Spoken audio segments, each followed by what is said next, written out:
नमस्कार. आजच्या चाय and vice सेशनमध्ये आपलं स्वागत आहे. चहा म्हणलं की संवाद सुरू होतो आणि संवादामध्ये बरेचसे महत्त्वपूर्ण विषय असतात.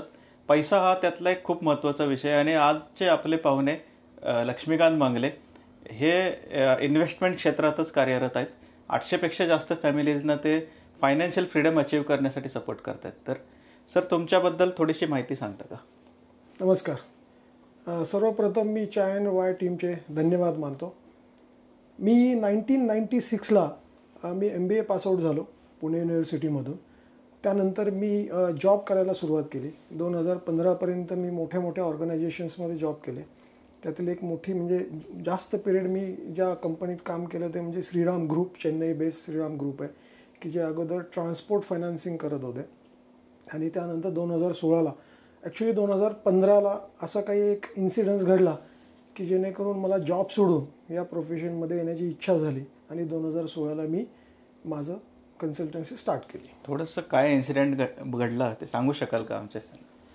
इन्सिडन्स असा घडला की मी ज्या प्रिव्हियस कंपनीमध्ये जॉब करत होतो त्या कंपनीमध्ये माझे क्लायंट होते. अनफॉर्च्युनेटली त्यांची डेथ झाली आणि मग त्यांचे मिसेस माझ्याकडे आल्या आणि सगळे पैसे आमच्याकडनं इन्व्हेस्टमेंटचे ते काढून घेत होते. तर काढून घेतल्यानंतर मला थोडीशी शंका आली की सगळ्यात मोठा प्रॉब्लेम काय असतो. अगोदरच्या जनरेशनमध्ये तर असं होत होतं की हजबंड वाईफ किंवा कपलमध्ये तेवढी ट्रान्सपरन्सी नव्हती इन्व्हेस्टमेंटच्या बाबतीमध्ये. सेम मला ती शंका माझी ॲक्च्युली तिथं मला ती आली आणि आल्यानंतर मला जाणवलं की त्यांना कुठेतरी कुठल्या तरी चॅनलमधून मिस सेलिंग कदाचित होत आहे. मग ज्यावेळी मी पर्सनली त्यांना भेटायला गेलो त्यावेळी मला ते जाणवलं की मला कन्फर्म झालं की हे 100% मिस सेलिंग होतं आहे. मग तो मिस सेलिंगचा मी त्यांना ॲक्च्युली मुद्दा सांगत होतो. पण ॲक्च्युली आपल्याकडे सगळ्यात महत्त्वाचा प्रॉब्लेम असा आहे की फायनान्शियल लिटरसी लेवल ही फार कमी आहे. त्यातल्या त्यात महाराष्ट्रात मराठी माणसाकडे तर फारच कमी आहे. मग ज्यावेळी मी गेलो, मी ते प्रॉडक्ट बघितलं. ते प्रॉडक्ट ज्यावेळी बघितलं त्यावेळी मी त्यांना सांगितलं की हे प्रॉडक्ट तुम्ही घेऊ नका, हे तुम्हाला सुटेबल नाही आहे. पण तरी तो ब्रँड मोठा होता. त्या ब्रँड मोठा असल्यामुळं त्यांनी त्याच्यावरती ट्रस्ट करून ते प्रॉडक्ट विकत घेतलं. पण त्या प्रॉडक्टमध्ये खासियत अशी होती की तुम्हाला 30 डेजमध्ये 30 दिवसाच्या आतमध्ये फ्री लुकिंग पिरियड एक प्रकार असतो, त्यामध्ये तुम्ही ते प्रॉडक्ट परत देऊ शकता. मग त्या प्रॉडक्टमध्ये ज्यावेळी त्यांना ते विकत घेतलं त्यांना मी सांगितलं की 30 दिवसाच्या आतमध्ये मला फक्त इन्फॉर्म करा. आम्ही गेलो. ज्या गोष्टी मी त्यांना सांगितल्या होत्या त्या तंतोतंत गोष्टी त्या कंपनीच्या ब्रँच मॅनेजरनी त्यांना सांगितल्या आणि त्यावेळी त्यांचा माझ्यावरती विश्वास बसला, ट्रस्ट डेव्हलप झाला आणि आज त्या मॅडम माझ्या ब्रँड अँबॅसिडर आहेत. अरे वा, ग्रेट. तर असेच मला वाटतं एक एक जण जोडत आज तुम्ही 800 फॅमिलीज ना सेवा देत आहे. थोडंसं सांगू शकता का कशा प्रकारच्या सेवा तुम्ही देता त्यांना? त्याच्या अगोदर मी थोडंसं माझं बॅकग्राऊंड सांगतो. मी जरी 1996ला MBA पासआउट झालो होतो, MBA फायनान्स मी केलं होतं, पण मी माझ्याच फायनान्शियल लाईफच्या बाबतीत सिरियस नव्हतो. त्यानंतर मी हळूहळू माझ्या आयुष्यामध्ये भरपूर अप अँड डाऊन झाले. वयाच्या 26-27व्या वर्षी मला एक चांगला गुरु भेटला त्या फील्डमधला. त्या गुरुनी मला बरंच चांगलं मार्गदर्शन केलं, मला मोल्ड केलं आणि हळूहळू मला त्यातला इंटरेस्ट हा जाणवला. मला आत्ताच्या जनरेशनला पण तेच सांगायचं आहे की थेरॉटिकलीपेक्षा प्रॅक्टिकली एक्सपिरियन्स हा फार महत्त्वाचा असतो. आणि हळूहळू मी माझं फायनान्शियल फ्रीडम हे हळूहळू अचीव करत मी चाललो होतो. लक्षात एकच गोष्ट येत होती की आपल्याकडे फायनान्शियल लिटरसी ही फार कमी आहे. अगदी बरोबर. तुम्ही आत्ताही जर गुगल केलं तर तुमच्या लक्षात येईल की मराठी माणसाचा फायनान्शियल लिटरसीचा हा जो टक्का आहे इट्स बिलो 20%. एक्झॅक्ट जर सांगायचं तर 17% आहे फक्त. हाच माझा पुढचा प्रश्न होता की मराठी माणूस थोडं तसं बघायला गेलं तर फायनान्शियली तेवढा लिटरेट नाही आहे. बरोबर. मराठी माणसाने फायनान्शियली लिटरेट किंवा फायनान्शियल फ्रीडम अचीव करा ह्यासाठी काय सांगू शकाल तुम्ही? कसं आहे माहिती का की आपल्याकडे जर बघितलं, आपल्या जनरेशनच्या बाबतीमध्ये जर बोलायचं म्हणलं तर आपल्याला कुठेच आपल्या स्कूल लाईफमध्ये किंवा कॉलेज लाईफमध्ये किंवा युनिव्हर्सिटीमध्ये कुठल्याच आपल्याला फायनान्शियल लिटरसी बाबतीत किंवा फायनान्शियल फ्रीडम म्हणजे काय ही गोष्ट कुणीच सांगितलेली नाही आहे.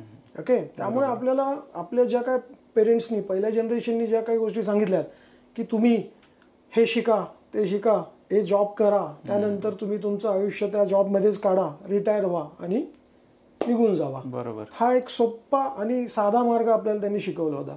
पण हेच जर तुम्ही कम्पेअर केलं तर गुजराती माणसं बघितलीत किंवा राजस्थानी मारवाडी माणसं जर बघितलीत तर त्यांच्याकडे पैसा ज्यावेळी त्यांचा मुलगा जन्मला जातो तर जन्मापासूनच त्याला एक गोष्ट शिकवली जाते की पैसा पैसा आणि पैसा. बरोबर.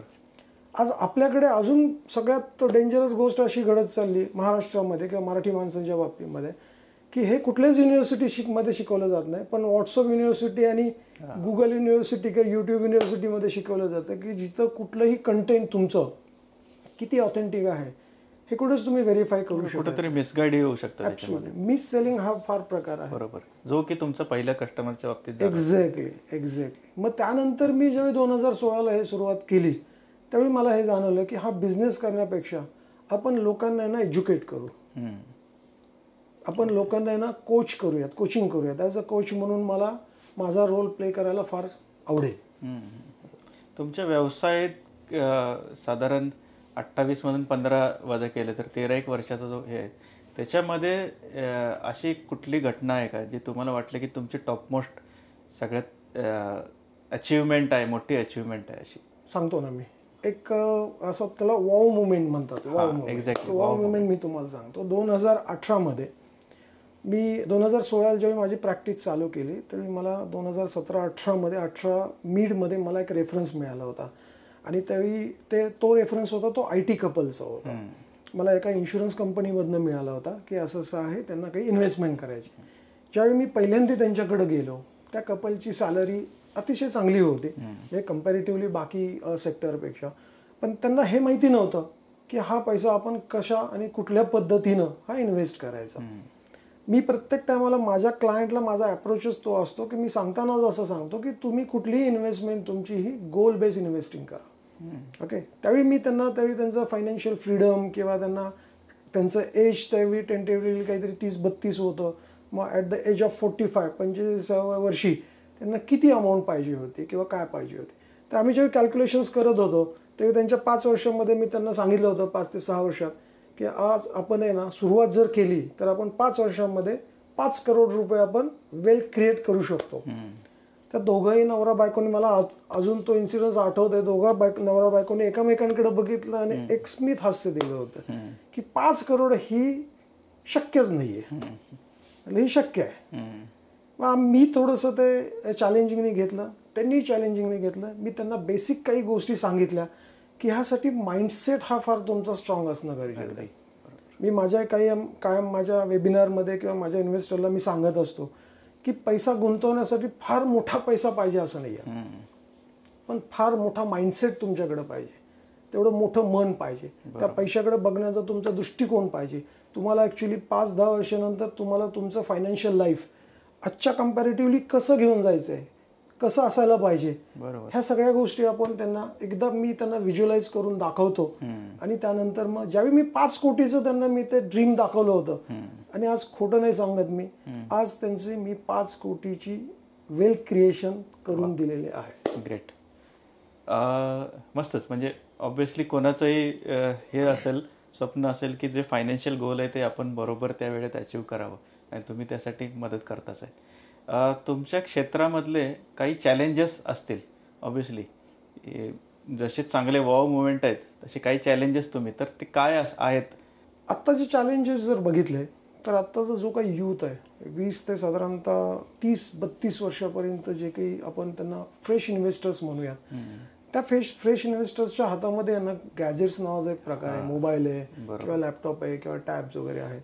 मग त्यांना असं काही टेम्पटेशन होतं आतून की आपणच आपली इन्व्हेस्टमेंट करूयात. नो डाऊट मी असं म्हणणार नाही की 100% त्याच्यामध्ये फेल होतात, काही सक्सेसफुली होतात, पण त्यांचं ॲक्च्युली काही ना काहीतरी फॅमिली बॅकग्राऊंड असतं, त्यांच्या मागं कोण ना कोणतरी गाईड असतं, त्यांच्या मागं कोण ना कोणतरी सपोर्ट असतो, त्यामुळे ते सक्सेसफुल होऊ जातात.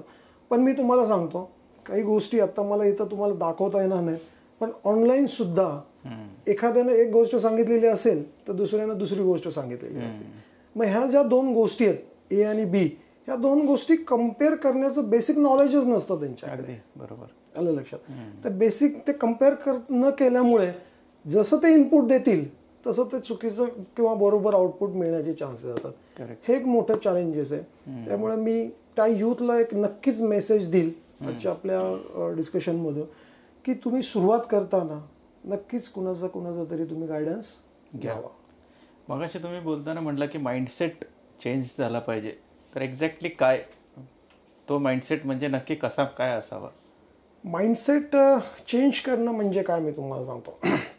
आज जर का मला फायनान्शियल फ्रीडम अचीव करायचं आहे, तर तो फायनान्शियल फ्रीडम एक्झॅक्टली कधी करायचं आहे, कुणाच्या मदतीनं करायचं आहे, कुठल्या प्रॉडक्टच्या मदतीनं करायचं आहे, किंवा कुठल्या प्रॉडक्ट न घेता मी ते अचीव करू शकतो, ह्याच्यात बऱ्याच काही अशा गोष्टी आहेत. तर ते माइंडसेट क्रिएट करण्यासाठी आहे ना, तुम्हाला सगळ्यात महत्त्वाची गोष्ट म्हणजे कन्सिस्टन्सी लागते. काय लागते? कन्सिस्टन्सी लागते. कन्सिस्टन्सी बरोबरच तुमच्याकडे पेशन्स पण पाहिजेत. आत्ताच जर उदाहरण घ्यायचं म्हणलं, आत्ता मार्केट साधारणतः 10% करेक्शन झालेलं आहे. ओके, 10% ज्यावेळी मार्केट करेक्शन होतं, मी तुम्हाला सांगतो माझ्या 800 क्लायंटपैकी एकही क्लायंटचा मला फोन नाही आलेला की अरे 10% मायनस झालेली आहे आपली वेल्थ किंवा 10%चं करेक्शन झालेलं आहे, तर आपण काय करायचं. त्याचं कारणच आहे की मी त्यांना पहिल्यापासून एज्युकेट करत असतो. ओके, आणि त्यानंतर प्रत्येक अशा काही इन्सिडन्सला, अशा गोष्टींना मी त्यांचं हँडहोल्डिंग करतो. तर एज्युकेट ज्यावेळी मी करतो त्यावेळी मी त्यांचं हळूहळू माइंडसेट डेव्हलप करत असतो. ओके, त्यांना मी ही गोष्ट सांगत असतो की तुम्ही ॲक्टिव्ह इन्कम आणि पॅसिव्ह इन्कम यामधला तुम्ही डिफरन्स समजून घ्या. थोडं तुमच्या एंडला तुम्ही जरी स्टडी केला तरी लक्षात येतं की मी ज्यावेळी 8 तास किंवा 12 तास आय टीतले ॲक्च्युली आजचे सॅलरी चांगल्या आहेत, पण त्याला तुमचं टायमिंग नसतं. त्यामुळे तुम्ही 8 तास करताय का 12 तास करताय हे माहिती नाही, पण सॅलरीज चांगल्या असतात. तर तुम्हाला हे पण माहिती नाही की हा जॉब जो आहे आजचा, हा तुमच्या 40 वर्षापर्यंत की 50 का 60 वर्षापर्यंत. त्यामुळे एक बेसिक इन्व्हेस्टमेंटमधला मी एक बेसिक रूल सांगतो की ॲट द एज ऑफ 45 वर्षी तुमचं ॲक्टिव्ह इन्कम आणि तुमचं पॅसिव्ह इन्कम. तर पॅसिव्ह इन्कममध्ये काय काय येतं, तर पॅसिव्ह इन्कममध्ये तुम्ही एखादी प्रॉपर्टी काही घेतली असेल त्याचं रेंटल इन्कम येतं, किंवा तुम्ही इन्व्हेस्टमेंट्स काय केलं असेल त्याच्यावरची ग्रोथ असते, इन्व्हेस्टमेंट केलं असेल तर डिव्हिडंड येतात. असे भरपूर पॅसिव्ह इन्कममध्ये तुम्हाला ऑप्शन्स मिळतात.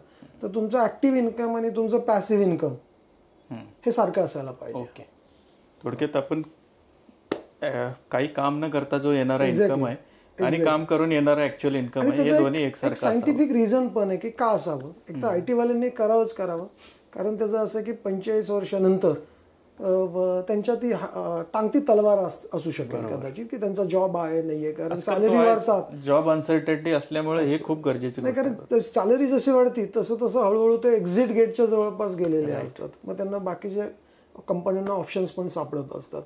तर अशा केसमध्ये मी असं त्यांना सांगेल की तुम्ही तर करा, पण बाकीच्यांना पण मी सांगेल, नॉन IT वाल्यांना, की 45 वर्षानंतर तुमच्या आयुष्यातला जो ग्राफ असतो ना, तो हळूहळू खाली येत असतो.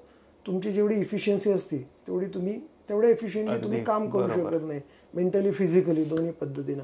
त्यामुळे तुमचं इन्कम, ॲक्टिव्ह इन्कम हे तुमचं पॅसिव्ह इन्कम सारखं असायला पाहिजे. राईट. मग ते कुठल्याही प्रॉडक्टमध्ये तुम्ही इन्व्हेस्टमेंट करा. बरोबर. वा, खूपच छान माहिती मिळाली आज लक्ष्मीकांत मांगले सरांच्याकडून. तुम्हालाही काही अजून गायडन्स हवा असेल तर नक्की कॉन्टॅक्ट करा. पुन्हा भेटू नेक्स्ट एपिसोडमध्ये. तोपर्यंत चहा पित राहा. धन्यवाद. परत एकदा मी चाय अँड वाय या टीमचे मी मनापासून धन्यवाद मानतो. थँक्यू.